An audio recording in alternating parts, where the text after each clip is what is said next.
আমরা এই টেবিলটাকে যদি মানে এই বর্ডারগুলোকে এই দেখো আমাদের এখানে রো আছে, এই যে কলাম আছে, এই প্রত্যেকটা রো এবং ভার্টিক্যাল লাইনগুলো এগুলো হচ্ছে উপর থেকে যে লাইনগুলো নামে এগুলোকে ভার্টিক্যাল লাইন বলা হয়, ভার্টিক্যাল বর্ডার বলা হয়।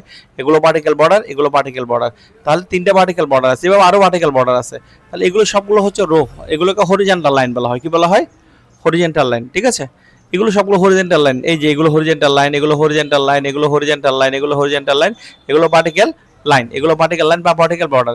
তো আমি যদি এই বর্ডারগুলোকে চেঞ্জ করতে চাই, আমি যদি বর্ডারগুলোকে স্টাইল করতে চাই, বর্ডারগুলোকে বড় মোটা করতে চাই বা ডাবল বর্ডার দিতে চাই বা আরও অনেক যত বর্ডার, শুধু বর্ডারকে ডিজাইন করব। আবার বর্ডারগুলো হাইড করে দিতে চাই, বর্ডারগুলো আবার শো করতে চাই। আমি শুধু চাই যে ভিতরে বর্ডার একটাও থাকবে না, বাইরের বর্ডার থাকবে বা বাইরের বর্ডার থাকবে, ভিতরে বর্ডারগুলো থাকবে না। এভাবে অনেক কাজ করা যায় এখানে। এই কাজগুলো করতে হলে আমাকে টেবিলটা প্রথমে সিলেক্ট করতে হবে। সিলেক্ট করার পর তোমাকে ডিজাইনে যেতে হবে। ডিজাইনে গিয়ে এই বর্ডার্স অপশনে যেতে হবে। কোথায়? বর্ডার্স। কোথায়? বর্ডার্স। এই বর্ডার্সে গিয়ে তুমি যদি বলো নো বর্ডার, তাহলে আমার দেখো কোনো বর্ডার কিন্তু নাই, আছে? নাই। তুমি এখানে জাস্ট একটা ছাপ রয়ে গেছে, এটা কিন্তু প্রিন্টে আসবে না। এই যে দেখো, আমরা যখন প্রিভিউতে যাবো, এই যে দেখো এখানে আসলে কোনো বর্ডার নাই। এবার বর্ডারটা হাইড করে দিই, লেখার কোনো পরিবর্তন হবে না, লেখা যেভাবে ছিল সেভাবে থাকবে। তো আমি জাস্ট ডিজাইনে গিয়ে কী করলাম, এখানে এসে নো বর্ডার দিলাম। আমি যদি বলি আমি জাস্ট ইনসাইড বর্ডারগুলো দিব, তাহলে শুধু ইনসাইডগুলো আসবে, বাইরের বর্ডারগুলো কিন্তু আসবে না। সেটা দেখতে হলে তুমি প্রিভিউতে যাও। এই যে দেখো বাইরের বর্ডার কিন্তু অলরেডি আমার নাই। তো আমি যদি আবার বাইরের বর্ডারগুলো দিতে চাই, জাস্ট এখানে কী করতে হবে, ডিজাইনে আসতে হবে। ডিজাইনে এসে এখানে এসে আমি যদি বলি আমি অল বর্ডার দিয়ে দিলাম, তাহলে আমার অল বর্ডার চলে আসবে। ঠিক আছে, এভাবে আমরা যে কোনো বর্ডার তুলে দিতে পারি। আমি যদি বলি আমি হরিজন্টাল বর্ডারগুলো রাখবো না, এভাবে ক্লিক দিলে হরিজন্টাল বর্ডারগুলো কিন্তু চলে গেছে। তুমি প্রিন্ট করলে দেখবা, এই যে দেখো আমার হরিজন্টাল বর্ডারগুলো কিন্তু হাইট হয়ে গেছে। আবার যদি প্রয়োজন হয়, আমার হরিজন্টাল বর্ডার প্রয়োজন হয়, তাহলে ডিজাইন অপশনে গিয়ে আমাকে কী করতে হবে, হরিজন্টাল বর্ডারে ক্লিক করতে হবে, বা এই হরিজন্টাল বর্ডার যদি ক্লিক করি আমার হরিজন্টাল বর্ডারগুলো চলে আসবে। এইভাবে তুমি প্রত্যেকটা ভার্টিক্যাল বর্ডার, যেই বর্ডারগুলো তোমার প্রয়োজন হবে, ওই বর্ডারগুলো তুমি কী করে দিতে পারো, তুলে দিতে পারো। সবসময় বেটার নো বর্ডার দিলে কোনো বর্ডার থাকবে না। আবার যদি বর্ডার দিতে চাও, তাহলে এখানে এসে কী করতে হবে, অল বর্ডার দিলেই আবার বর্ডারগুলো চলে আসবে। এখন আসি বর্ডারগুলোকে আমরা কীভাবে বড় ছোট করতে পারি বা মোটা করতে পারি, বিভিন্ন স্টাইল দিতে পারি। তার পাশেই এখানে ড্র বর্ডার্সের আন্ডারে এই যে কমান্ডগুলো আছে, এখানে এসে তুমি যদি বলো আমি এখান থেকে কোন বর্ডারটা দিতে চাই, কোন স্টাইলের বর্ডারটা দিতে চাই, আমি যদি বলি আমার এই বর্ডারটা দিতে চাই, আচ্ছা নিলাম।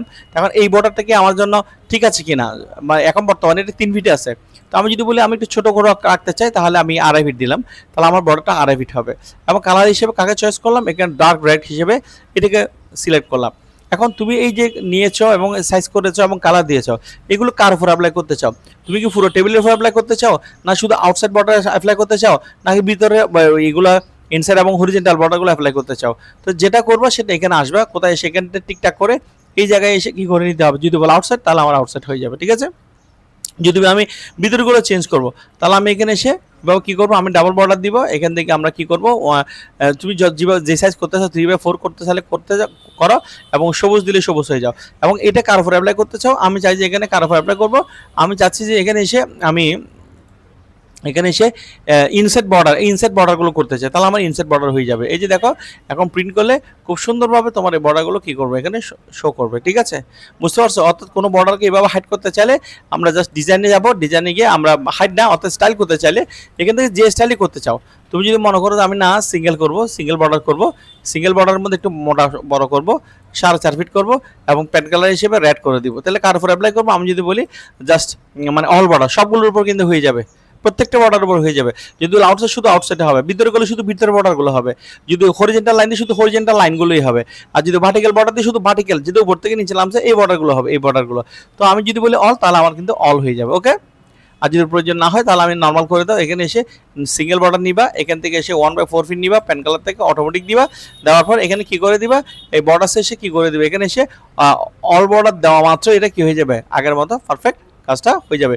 এটি ছিল একটা টেবিলকে কীভাবে, টেবিলের প্রত্যেকটা বর্ডারকে কীভাবে করা যায়, বর্ডারগুলো হাইড করা যায়, কীভাবে বর্ডারগুলো দেওয়া যায়, কীভাবে বর্ডারগুলোকে ডিজাইন করা যায়, স্টাইল করা যায়, এটাই। ঠিক আছে।